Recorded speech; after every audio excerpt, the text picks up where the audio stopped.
Secular ফ্রন্টের স্পষ্ট বার্তা 2026 বিধানসভা নির্বাচনে বিজেপি এবং তৃণমূলের বিরুদ্ধে আমাদেরকে ঐক্যবদ্ধ হয়ে লড়াই করতে হবে। অবিজেপি অতৃণমূল যে সমস্ত শক্তিগুলো আছে, অবশ্যই জাতীয় কংগ্রেস এবং লেফট ফ্রন্ট যারা আছেন সকলকে ঐক্যবদ্ধ করে বিজেপি এবং তৃণমূলের বিরুদ্ধে আমরা লড়াই করতে চাই। সেই জোটের মধ্যে কংগ্রেসকে আমরা আহ্বান জানাবো, লেফট ফ্রন্টকেও আহ্বান জানাবো, আরো যে সমস্ত রাজনৈতিক দলগুলো আছে তাদেরকেও আহ্বান জানাবো।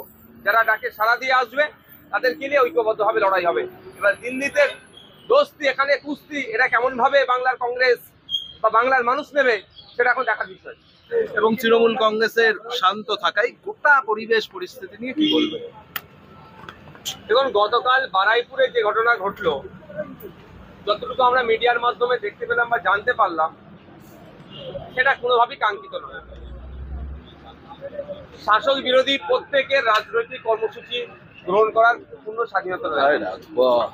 সেখানে বিরোধীদের রাজনৈতিক কর্মসূচিতে যেভাবে যতটুকু দেখতে পাচ্ছি, আর আমি বাস্তব অভিজ্ঞতা তো আমার সাথে হয়তো বিভিন্ন সময় বিভিন্ন জায়গায় দেখেছি, আমরা বিরোধীরা প্রোগ্রাম করতে গেলে এলাকার মানুষকে ধমকে চমকে এলাকায় আসতে দেয় না, সভাস্থলে আসতে দেয় না। এমনও ঘটনা ঘটেছে, আমরা প্রোগ্রাম করতে গিয়েছি, দোকান বন্ধ করিয়ে দিয়েছে। আমডাঙ্গার মতো জায়গার কথা বলছি, আমরা একটা মিছিল করে নিয়ে এসে একটা জায়গায় দাঁড়াবো, এলাকায় যত দোকান আছে সব ভয় দেখিয়ে বন্ধ করে দিয়েছে, অঘোষিত বন্ধ রাখিয়ে দিয়েছে। এই ধরনের হয়েছে।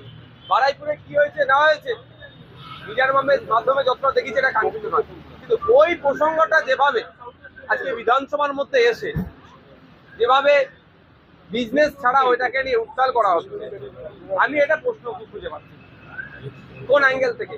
সেই এক জায়গায় ফিরে আসছে বাইনারি পলিটিক্স, সেই এক জায়গায় কোনো না ভাবে এস্টাবলিশ করতে চাইছে এই পশ্চিমবাংলাতে বিজেপি আর তৃণমূলের বাইরে কোনো রাজনৈতিক দল নাই, এরাই একে অপরের বিরুদ্ধে লড়াই করছে, এটা প্রতিষ্ঠা করার জন্য এইগুলো চলছে।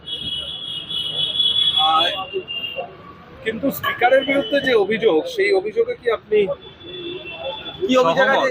স্পিকার দলদাস, স্পিকারের মেরুদণ্ড নেই, এই সমস্ত যে বিষয়।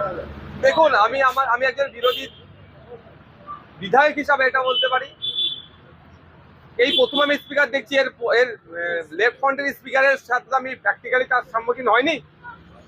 আমাদের পশ্চিমবাংলার বর্তমান বিধানসভার যিনি স্পিকার স্যার আছে, আমি বিরোধী হিসাবে বলছি, আমি যতটা আশা করি ততটা না পেলেও একজন আমি বিরোধী বিধায়ক হিসাবে, সিঙ্গেল বিধায়ক হিসাবেও কিছুটা হলেও আমি সহযোগিতা পাই।